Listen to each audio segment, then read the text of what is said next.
සියලු දෙනාට තුන්වන්ගේ ආශිර්වාදයේ සැලසේවා. ඒ වගේම මේ උතුම් පොහොය දවසේ දලදා හාමුදුරන්ගේ පිහිට ශ්‍රී මහා බෝධීන් වහන්සේගේ පිහිට ශක්තිය බලය ලැබේවා රටවාසී ලෝකවාසී හැම දෙනාටම. අද සියලු දෙනාටම ඔබ දන්න අපි හැම කෙනෙක්ම දන්න කරුණ කාරණා කීපයක් පිළිබඳව මතක් කරන්න සූදානම් වන්නේ. මේ උතුම් වූ සම්බුද්ධ ශාසනයේ චිරාත් කාලයක් පවත්වාගෙන ආපු ඒ වගේම ආරක්ෂා කරගෙන ආපු මහා සංඝරුවනට තියෙන විශේෂයෙන්ම වගකීම ඒ වගේම කාර්යභාරය අද බොහෝ දෙනා ඒ පිළිබඳව හිතන්නේවත් නැති ඊනකින්වත් හිතන්නේ නැති අවස්ථාවකටපත් වෙලා තිබීම පිළිබඳව වික්ෂුන් වහන්සේලා වශයෙන් අපි හැම කෙනෙක්ම කනගාටු විය යුතු කාරණාවක් කියන එක මම මතක් කරනවා. මොකද ඒකට හේතුව මේ වර්තමාන පාලකයෝ මේ රට පාලනය කරන්නට පටන් ගත්ත දවසේ ඉඳලම අපි දැක්කේ මේ සම්බුද්ධ ශාසනයට ඒ වගේම ගරුතර මහා සංඝරත්නයට ඒ වගේම රටට ජාතියට මේ සියල්ලටම වින කරන පාලකයන් බව පමණයි අපිට පේන්නේ. මොකද ඒකට හේතුව අපි දන්නවා සම්බුද්ධ ශාසනය අපේ ලංකාව තුල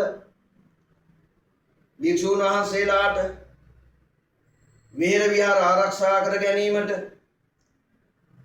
ඒ වගේම දායක දායිකාවන් ආරක්ෂා කර ගැනීමට එවකට ශ්‍රීමත් රණසිංහ ප්‍රේමදාස ගරු මැතිතුමා අගමැතිතුමා ඒ වගේම ජනාධිපතිතුමා විසින් අපේ රටට දායාද කළා බුදු ශාසන අමාත්‍යාංශයක් කියලා.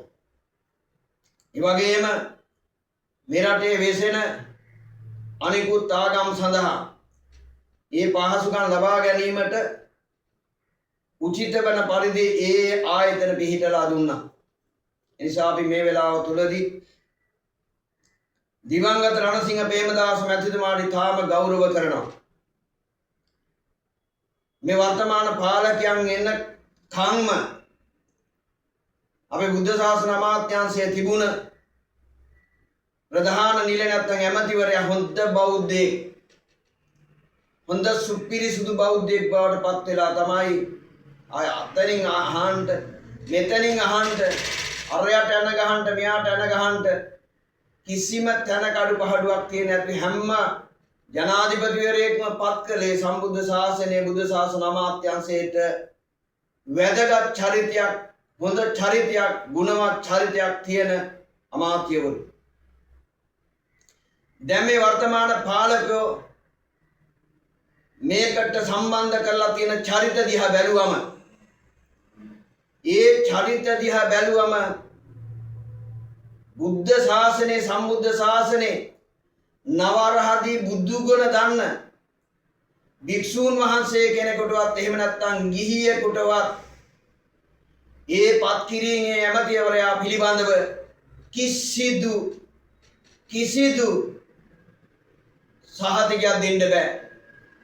මොකද ඔහු පිළිබඳව අපි හොඳට දන්නවා. ඔහු පිළිබඳව අපි හොඳ අධ්‍යයනයක් කරලා තියෙනවා.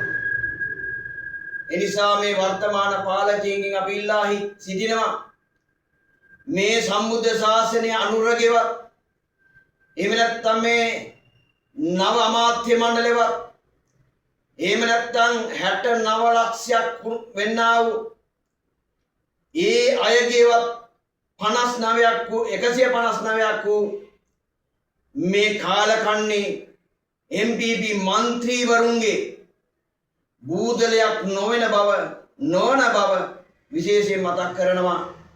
මේ සම්බුද්ධ ශාසනයත් මේ රට අයිතිය තියෙන්නේ උන්ට විතර නෙවෙයි තාවකාලික පාලකයෝ විතරයි.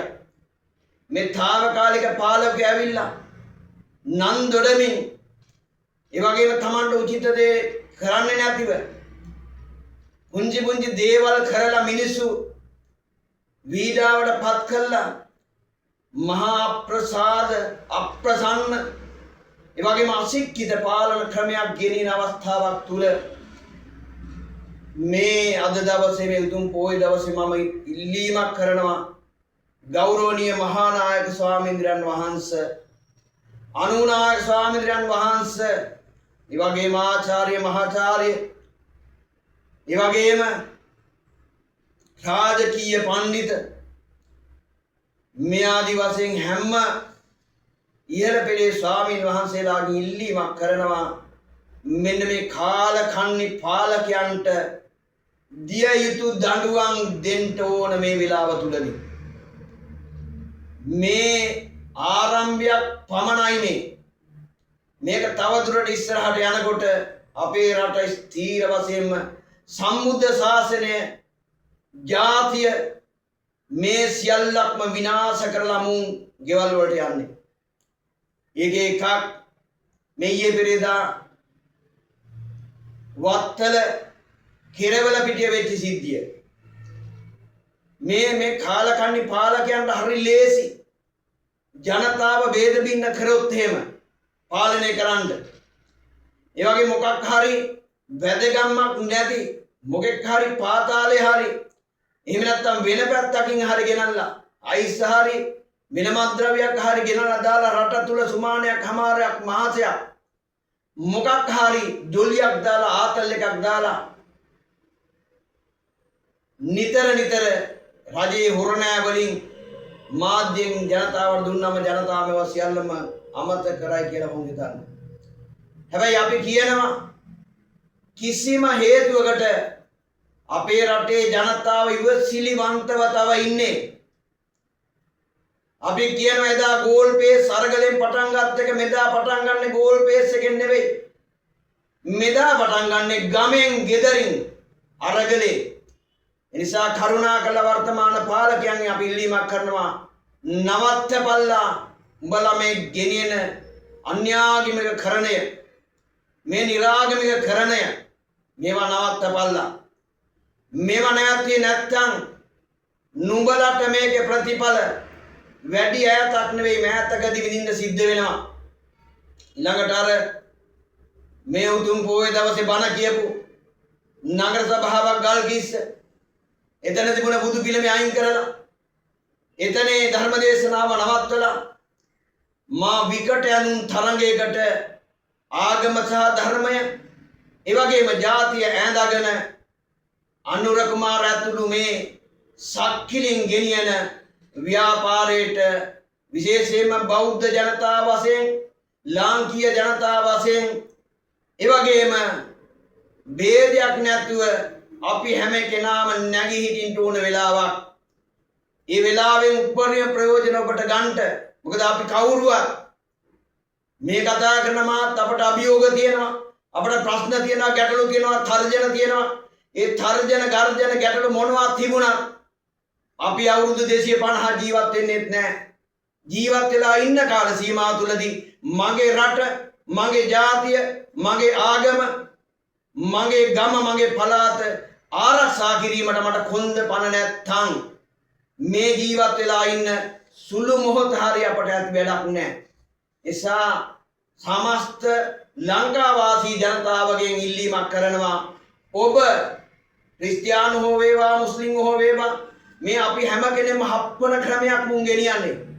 අපි හප්පලා අපි විනාශ කරලා අපි එක එක කොටා ගන්න හදලා මුන්ගේ පරමාර්ථ ඉෂ්ට සිද්ධ කර ගන්නට මම දකින්න එකම දේ තමයි ප්‍රභාකරන්